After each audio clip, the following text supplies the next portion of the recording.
குறிப்பாக senior, super senior. Super சீனியர்லாம் இனிமேல் வேலையே கிடையாதுப்பா, நீங்களாம் போயிட்டு ஓய்வு எடுத்துக்கங்க.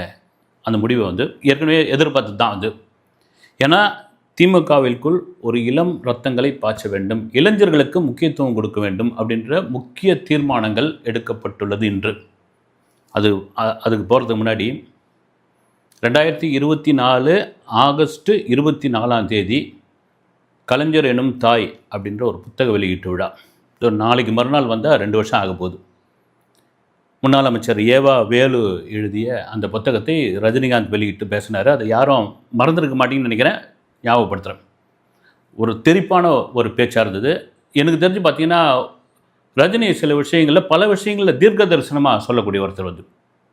அந்த கலைஞர் எனும் தாய் கலைவாணர் அரங்கில் நடந்த அந்த புத்தக வெளியீட்டு விழாவில் அப்பொழுதைய முதல்வர் ஸ்டாலின் முன்னிலையில் ரஜினி பேசுறது பெரிய வைரலாக மாறிச்சு. என்ன பேசினார்? பொதுவாக கிளாஸில் வந்து புதுசாக வர மாணவர்கள் இருக்காங்க இல்லைங்களா, அவங்களால டீச்சர்களுக்கு எந்த பிரச்சனையும் கிடையாது. இந்த சீனியர் இருக்காங்க பாருங்கள், இந்த சீனியர்களால் ரொம்ப ரொம்ப பிரச்சனை. இந்த சீனியர்களை சமாளிக்கிறது பெரிய கஷ்டம்.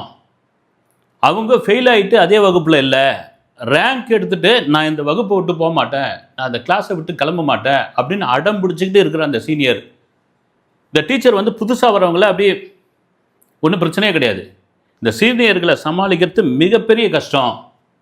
அப்படியாப்பட்ட ஒரு சீனியர் தான் நம்ம ஐயா துரைமுருகன். அவர் அங்கே இருக்கார். கலைஞர் கண்ணிலேயே வரல விட்டு ஆட்டினவர் அவர்.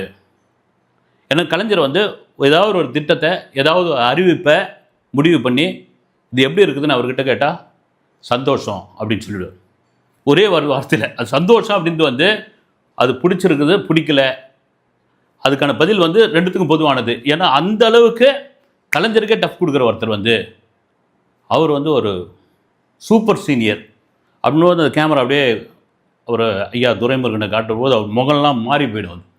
ஒன்றும் கேட்டால் அவர் ஸ்பீச்சு கொஞ்சம் சரியாக கேட்கலன்ட்டு பக்கத்தில் இருக்கிட்ட அவர் கேட்பார், என்ன டவுட்னு கேட்பார். அரங்கமே சிரிப்பாங்க. அப்போதைய முதல்வர் ஸ்டாலின் வந்து விழுந்து சிரிப்பார், விழுந்து சிரிப்பார். அது கூட அந்த நிகழ்ச்சி முடிஞ்ச பிறகு கூட ஒரு பெரிய பேசும் பொருளாக இருந்ததுன்னா இது வந்து ஸ்டாலின் சொல்லி தான் ரஜினியே பேசினார் அப்படின்ற மாதிரியான விஷயங்கள்லாம் இருந்தது. அப்படிலாம் இருக்காது மேபி. நான் திரும்ப சொன்ன பாருங்க, ரஜினிகாந்த் அவர்களுக்கு என்ன மனசில் தோணுதோ, என்ன அந்த நேரத்தில் பேசணும்னு ஒரு விஷயம் பேசுகிறாரோ அது மிகப்பெரிய கான்ட்ரவர்சியாக மாறிடும், பரபரப்பாக மாறிடும். அதெல்லாம் பேசி முடிச்சுட்டு அப்படியாப்பட்ட இந்த சீனியர்களை சமாளிச்சுக்கிட்டு ஒரு ஆட்சியை பண்ணிகிட்டு இருக்காரு நம்ம முதல்வர் அப்படின்னு அங்கே போட்ட ஒரு விஷயந்தாங்க.